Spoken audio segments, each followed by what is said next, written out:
10th class. आज जो है सूरदास के तीसरे पद की ओर हम बढ़ेंगे। पिछले वीडियो में हमने मन की मन ही मांझ रही काव्य को देखा, समझा पदों को। और तीसरा पद है हमारे हरिहारल की लकड़ी। क्या ये पद हमारे इतने भावपूर्ण हैं कि इनकी एक एक पंक्ति में बहुत गंभीरता से बात कही गई है। ये पद हमारे सूरदास के भ्रमर गीत से लिए गए हैं, जो हमारे सूरदास जी ने 3 रचनाएं लिखी हैं, सूर सागर, सूर सरावली और साहित्य लहरी। उन्हीं में से एक पुस्तक है सूरदास जी की सूर सागर। ये सूर सागर के भ्रमर गीत से लिया गया है, उसी से ये चारों पद हैं। इसमें थोड़ी सी कहानी इस प्रकार है इसकी कि कृष्ण ने मथुरा जाने के बाद स्वयं न लौटकर उद्धव के द्वारा गोपियों के पास संदेश भेजा था। उद्धव ने निर्गुण ब्रह्म और योग का उपदेश देकर गोपियों की विरह वेदना को शांत करने का प्रयास किया, लेकिन गोपियां जो कि कृष्ण के प्रेम में डूबी हुई थीं, गोपियां जो है ज्ञान मार्ग की जगह प्रेम मार्ग को पसंद करती थी। इस कारण उन्हें उद्धव का जो सुख संदेश पसंद नहीं आया, अर्थात रूखा स्वभाव पसंद नहीं आया। तभी वहाँ एक भौरा आ पहुँचा। यहीं से भ्रमर गीत प्रारंभ होता है। यहाँ पर भौरा को ही भ्रमर कहा जाता है, भावरा जिसको कहते हैं। गोपियों ने भ्रमर के बहाने उद्धव पर व्यंग छोड़े, क्योंकि वो डायरेक्ट उद्धव को तो कुछ कह नहीं सकती थी, क्योंकि वो कृष्ण के मित्र थे। पहले पद में गोपियों की यह शिकायत वाजिब यानी कि सही थी कि यदि उद्धव कभी स्नेह के धागे में नहीं बंधे तो विरह की वेदना को कैसे समझेंगे, कि अनुभूति कैसे कर पाएंगे। दूसरे पद में गोपियों ने स्वीकार किया कि उनकी मन की जो अभिलाषाएं थी वो मन में रह गई हैं। कृष्ण के प्रति उनके प्रेम की गहराई को कोई समझ नहीं सकता। और तीसरे पद में उद्धव की योग साधना को वो कड़वी ककड़ी की तरह जो है त्यागपूर्ण बताती हैं, बताकर अपने जो प्रेम है कृष्ण से, वो एक निष्ठ का मतलब होता है किसी एक ही चीज़ से प्रेम करना, ऐसा दृढ़ विश्वास प्रकट करती हैं। तो अभी अब तीसरा जो पद पढ़ेंगे वो इसी के आधार पर है। चौथा पद भी आएगा जिसमें उद्धव को ताना मारती हैं कि कृष्ण ने अब राजनीति पढ़ ली है। और अंत में गोपियों द्वारा उद्धव को राजधर्म की याद दिलाती हैं गोपियाँ।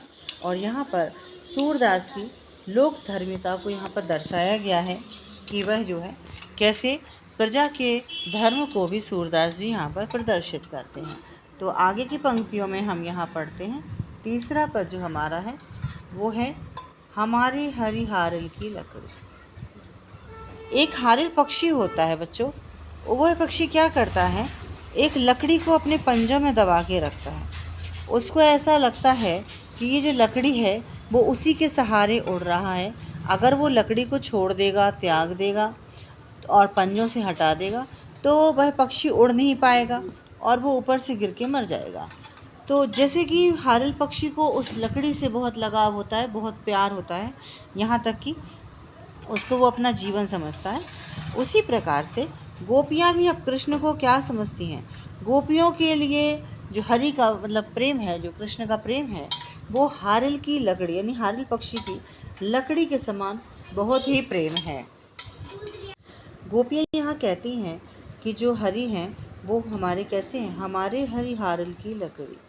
वह हारिल पक्षी की लकड़ी, जिस तरह से पक्षी बहुत प्रेम करता है और वह उसको त्यागना नहीं चाहता, इसी प्रकार से गोपियाँ कहती हैं कि हमारे हरि जो है हारिल पक्षी की लकड़ी के समान हमारे लिए बहुत प्रिय हैं। कहती हैं कि मन क्रम वचन नंद नंदन और यह दृढ़ कर पकड़ी। वो कहती हैं हमने कृष्ण को कैसे पकड़ रखा, उनसे हम कितना प्रेम करती हैं, मन से प्रेम करती हैं। और मन से प्रेम करने के साथ साथ वो क्रम से, क्रम का मतलब होता है वो लगातार प्रेम करती रहती हैं।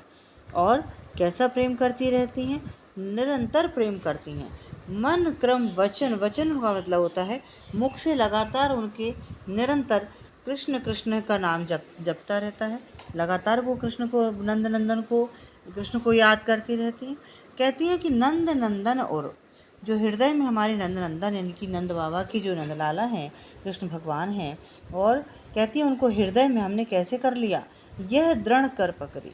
उनको हमने दृढ़ता के साथ, बहुत ही लगन के साथ, बहुत ही कहना चाहिए दिन रात हम उनको याद कर करके लगातार हमने उनको पकड़ा हुआ है।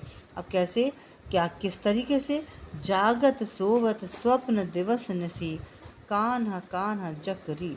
वो कहती हैं कि हम कृष्ण को कैसा प्रेम करती हैं, जागते,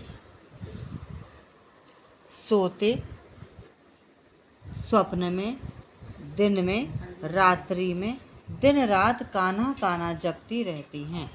कहती हैं कि उनको अब योग का संदेश कैसा लगता है, सुनत जोग लागत है ऐसो, ज्यों करो ककरी। वो कहती हैं कि जो यूधव हमारे लिए योग का संदेश लाए हैं, वह योग का संदेश सुन करके हमको कैसा लग रहा है, ऐसा लग रहा है जैसे हमने कोई कड़वी ककड़ी मुंह में खा ली हो। यानी कि हमारे कानों को, जैसे मुंह के लिए कड़वी ककड़ी त्याज्य होती है, छोड़ने योग्य होती है, मुंह से निकालने योग्य होती है, इसी तरह से उनको योग का संदेश कानों में जैसे ही पड़ता है या वो सुनाते हैं, उनको वह जो है कड़वी ककड़ी के समान बुरा लगता है। सूतो व्याधि हमें ले आए, देखी सुरी ना करी। अब वो यहाँ पर गोपियाँ उद्धव से कहती हैं, क्या कहती हैं कि तुमने हमें कभी देखा नहीं था।